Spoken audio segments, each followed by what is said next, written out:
નમસ્કાર, હું જનક Dave. Full stop analysis પ્રોગ્રામમાં આપનું સ્વાગત છે. શું તમે જાણો છો કે દેશના બાળકોને ઉશ્કેરવામાં આવી રહ્યા હતા? તેમનું રીતસર બ્રેઇન વોશ કરવામાં આવ્યું હતું. એ હદે બ્રેઇન વોશ કરવાનો પ્રયાસ કરાયો કે તેઓ પોતાના જ ધર્મ પ્રત્યે નફરત કરવા લાગે.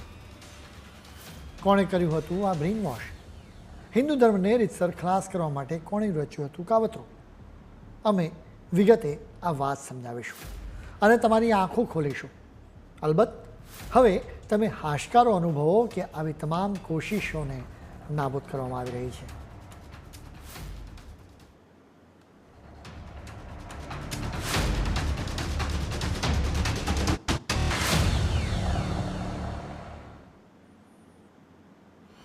ભારતમાં કેટલાક લોકો ઈચ્છે છે કે બાળકોને રમખાણો માટે તાલીમ આપવી જોઈએ. ભારતના ભાગલા કેવી રીતે પાડી શકાય એ શીખવવું જોઈએ. 10 વર્ષ પહેલાં આવી માનસિકતા ધરાવતા લોકો સત્તા પર હતા. આવી જ માનસિકતા ધરાવતા ભાવિ નાગરિકો અને મતદાતાઓ તૈયાર થાય એનો પણ ખાસ ખ્યાલ રખાયો, જેના માટે તેમણે શાળાઓમાં ખાસ પ્રકારનો સિલેબસ તૈયાર કર્યો. બીજેપી દ્વારા આ પ્રકારના આરોપો મૂકવામાં આવતા રહ્યા. આ સિલેબસ કેવી રીતે હિન્દુ વિરોધી હતો એની અમે વિગતે વાત કરીશું. હવે વિદ્યાર્થીઓના સિલેબસમાં રહેલી હિન્દુ વિરોધી વાતો પર બુલડોઝર ચલાવવામાં આવ્યું છે. એ જોઈને કેટલાક લોકોને પેટમાં દુખી રહ્યું છે. બાળકો માટે અભ્યાસક્રમ તૈયાર કરતી એજન્સી NCERTએ તાજેતરમાં કેટલાક સુધારા કર્યા. અમે તમને એક પછી એક સુધારા જણાવીશું અને પછી તમે જ નક્કી કરો કે આ સુધારા કેટલા જરૂરી હતા. સૌથી પહેલાં નફરતની દુકાનની વાત. કોંગ્રેસના નેતા રાહુલ ગાંધી નફરત કી દુકાન અને મોહબ્બતના મેગા સેલની વાત કરે છે. મૂળ સવાલ એ છે કે શું બાળકોને નફરત વિશે શીખવવું જોઈએ? અત્યાર સુધી બાળકોને નફરતનું એક ચેપ્ટર ભણાવવામાં આવતું હતું. વાત બાબરી મસ્જિદના ધ્વંસની છે. NCERTએ એના સિલેબસમાંથી બાબરી મસ્જિદના ધ્વંસ અને બીજેપીના નેતા લાલકૃષ્ણ અડવાણીની રથયાત્રાના ભાગને જ કાઢી નાખ્યો છે, જેને લઈને ખૂબ હંગામો મચ્યો. NCERT અભ્યાસક્રમને ભગવા રંગથી રંગતી હોવાનો પણ આરોપ મૂકવામાં આવી રહ્યો છે. NCERTના ડિરેક્ટર દિનેશ પ્રસાદ સકલાનીએ આ આરોપને ફગાવી દીધો છે.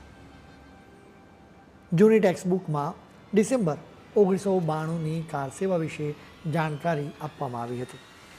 લખવામાં આવ્યું હતું કે આખા દેશમાં, ખાસ કરીને અયોધ્યામાં સ્થિતિ તણાવપૂર્ણ હતી. સુપ્રીમ કોર્ટે રાજ્ય સરકારને વિવાદાસ્પદ સ્થળની સુરક્ષા કરવાનો આદેશ આપ્યો હતો.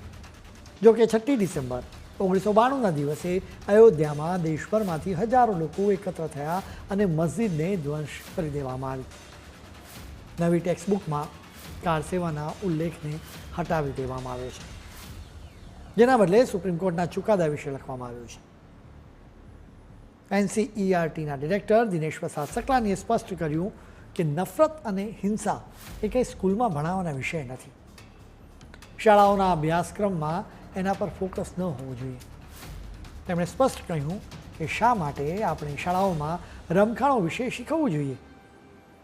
આપણે હિંસક અને ઉદાસીન વ્યક્તિઓ નહીં, પરંતુ હકારાત્મક નાગરિકોનું નિર્માણ કરવું જોઈએ. હવે જે લોકો સતત મોહબ્બત કી દુકાનની વાત કરતા હોય તો તેમણે તો સકલાનીની વાતને સપોર્ટ આપવો જોઈએ. હવે બીજી એક મહત્ત્વની વાત. મોહબ્બત કી દુકાન ચલાવવાનો દાવો કરી રહેલા લોકોની પાર્ટીએ શા માટે બાબરી ધ્વંસનો સિલેબસમાં સમાવેશ કર્યો હતો? શા માટે હિન્દુઓએ બાબરી મસ્જિદ તોડી હોવાનો ઉલ્લેખ કરાયો? બાબરે હિન્દુ મંદિરને તોડી નાખ્યું હતું એનો ઉલ્લેખ કેમ નહીં? અલબત્ત હવે આ અભ્યાસક્રમમાં કરવામાં આવેલી ભૂલને સુધારી લેવાઈ છે. હવે ધોરણ 12ની નવી પોલિટિકલ સાયન્સની ટેક્સ્ટબુકમાં ફેરફાર કરાયો છે. એ મુજબ અયોધ્યાની ડિમોલિશ કરાયેલી બાબરી મસ્જિદ એવા શબ્દો હટાવી દેવાયા છે. એની જગ્યાએ 3 ગુંબજવાળા માળખા તરીકે ઉલ્લેખ કરાયો છે. સાથે સુપ્રીમ કોર્ટના એક ચુકાદા પર ફોકસ કરાયું છે કે જેના લીધે રામ મંદિરનું નિર્માણ થઈ શક્યું છે. NCERTની બુકમાં બાબરી મસ્જિદ અને રામ મંદિરના નિર્માણને સંબંધિત ભાગમાં ફેરફાર કરવામાં આવતાની સાથે જ બે પ્રકારના રિએક્શન આવ્યા. અમે પહેલા રિએક્શનની વાત કરી, જેમાં સિલેબસના ભગવાકરણનો ખોટો આરોપ મૂકવામાં આવ્યો હતો. બીજું રિએક્શન શ્રીરામની નગરી અયોધ્યાથી આવ્યું છે. એનસીઈઆરટી દ્વારા કરાયેલા આ ફેરફારનો આ મંદિર મસ્જિદ વિવાદમાં એક પક્ષકાર ઇકબાલ અંસારીએ પણ સ્વાગત કર્યું છે. તેમણે કહ્યું હતું કે લોકો મંદિર અને મસ્જિદના નામે રાજકારણ રમી રહ્યા છે. ઘણા સમય પહેલાં જ એનો અંત આવી ચૂક્યો હતો. સુપ્રીમ કોર્ટે ચુકાદો આપ્યો છે. મુસલમાનોએ એનો ખુશીથી સ્વીકાર પણ કર્યો છે. તપસ્વી છાવણીના જગતગુરુ પરમહંસ આચાર્યએ કહ્યું કે એનસીઈઆરટીના પુસ્તકમાંથી બાબરી મસ્જિદનું નામ હટાવી દેવું ખૂબ જ સારું છે. દેશમાં કેટલાક લોકો ગેરમાર્ગે દોરાયા છે. તેઓ આક્રાંતાઓને પોતાના આકા સમજી બેઠા છે. સરકારનો આ નિર્ણય રાષ્ટ્રહિત અને જનહિતમાં છે. આક્રાંતા બાબરનું નામ લેવું પણ મહાપાપ છે. દેશમાં કોઈ જગ્યાનું નામ આક્રાંતાના નામ પરથી ન રાખવું જોઈએ. હવે અમે હાશકારોની અનુભૂતિ કરાવતી બીજી એક વાત તમને જણાવીશું. ધોરણ 12ની પોલિટિકલ સાયન્સની ટેક્સ્ટબુકમાં ઘણા સુધારા કરવામાં આવ્યા છે. જેમ કે આઝાદ કાશ્મીરના ઉલ્લેખને દૂર કરવામાં આવ્યો છે. ઉપરાંત બીજાની જમીન પચાવી પાડવાની ચીનની આક્રમકતા વિશે બાળકોને ભણાવવામાં આવશે. દેશના હિતમાં અભ્યાસક્રમમાં કેવા પ્રકારના ફેરફાર કરવામાં આવ્યા છે એનું એક ક્લાસિક ઉદાહરણ અમે તમને આપીશું. આ પહેલાં લખવામાં આવ્યું હતું કે બંને દેશો વચ્ચે સીમા વિવાદને લઈને લશ્કરી ઘર્ષણના કારણે શાંતિ માટેની આશા નિરાશાઓમાં ફેરવાઈ. હવે એના બદલે લખવામાં આવ્યું છે કે ભારતીય સીમા પર ચીનની આક્રમકતાને લીધે એ આશા નિરાશામાં ફેરવાઈ ગઈ. આ પહેલાં ટેક્સ્ટબુકમાં પાકિસ્તાનના વિવાદાસ્પદ ક્ષેત્ર વિશે આઝાદ પાકિસ્તાન જેવા શબ્દો લખવામાં આવ્યા હતા. એટલે કે આ પહેલાંની સરકારોના રાજમાં પીઓકે પરનો દાવો જતો જ કરી દેવામાં આવ્યો હતો. જો કે હવે એ વિસ્તાર માટે પાકિસ્તાને પચાવી પાડેલા જમ્મુ કાશ્મીર જેવા શબ્દનો ઉપયોગ કરવામાં આવ્યો છે. સવાલ નિયતનો છે. હવે બીજા એક ફેરફારની વાત.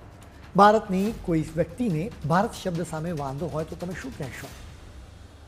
એનસીઈઆરટીની ટેક્સ્ટબુક્સમાં ભારત શબ્દનો ઉલ્લેખ કરવાની વાત આવી તો કેટલાક લોકોએ વાંધો ઉઠાવ્યો. વિરોધ થયો તો એનસીઈઆરટીએ ખુલાસો આપ્યો.